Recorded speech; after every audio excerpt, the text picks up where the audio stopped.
Hindi pa tapos ang shooting dito sa Pilipinas ng Hollywood film na The Bourne Legacy. Pero ngayon pa lang umaasa ng marami na malaki may tutulong ng pelikula sa turismo ng bansa. Pero alam nyo ba, noong 1940s pa lang, may Hollywood movie na rin ang sinut dito. Balikan natin ang mga dayuhang pelikulang nagpasikat sa Pilipinas. Si Nelson Canlas, on assignment. Ito ang ilan sa mga punong Ilang linggo ding sinubaybayan ang shooting ng pelikulang The Bourne Legacy. Hindi magkadaugaga ang mga tao habang pinapanood ang bida ng pelikula na si Jeremy Renner na tumatawid sa EDSA, na manghari ng ilan sa stunts at action scenes.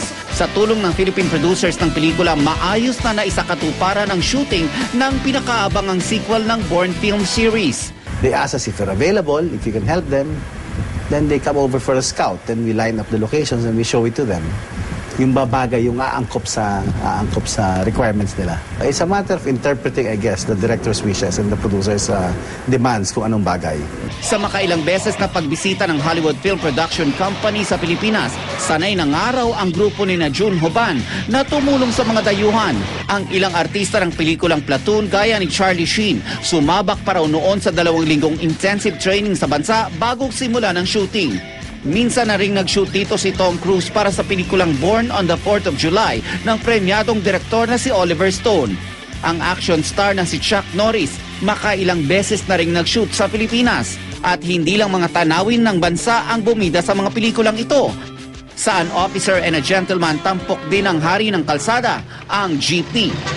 At sino nga bang makakalimot sa pelikulang Apocalypse Now ni Francis Ford Coppola na tumagal ng ilang buwan ang shooting sa Pilipinas? Pero kwento ng isang film historian, early 1940s pa lang daw, mayroon ng Hollywood production na nag-shoot sa ating bansa.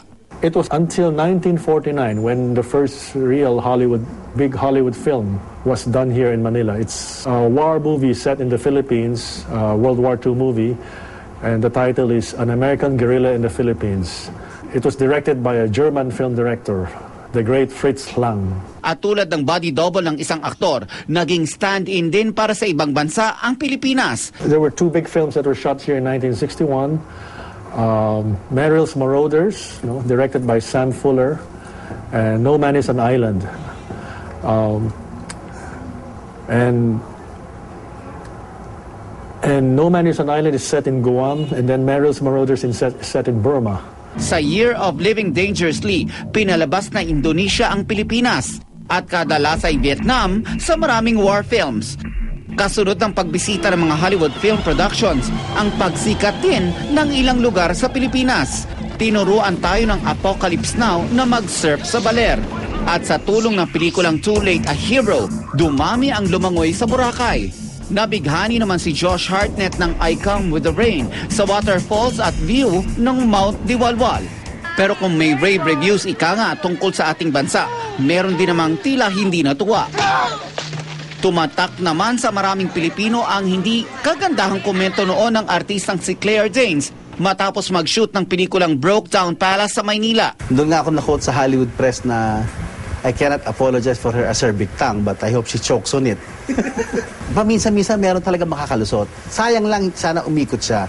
Pero yung mga kasamahan naman niya noon, si Bill Pullman, si Kate Beckinsale na sikat ngayon, gave us glowing remarks. So, bumabalanse naman yan. Sa pagtampok ng pelikula sa isang Hollywood film, umaasa ang maraming makakatulong ito sa ating turismo. Panahon ng araw ito to put our best foot forward, ika nga, at magpakitang gilas sa buong mundo. As they said, it's more fun in the Philippines. Nelson Canlas, GMA News.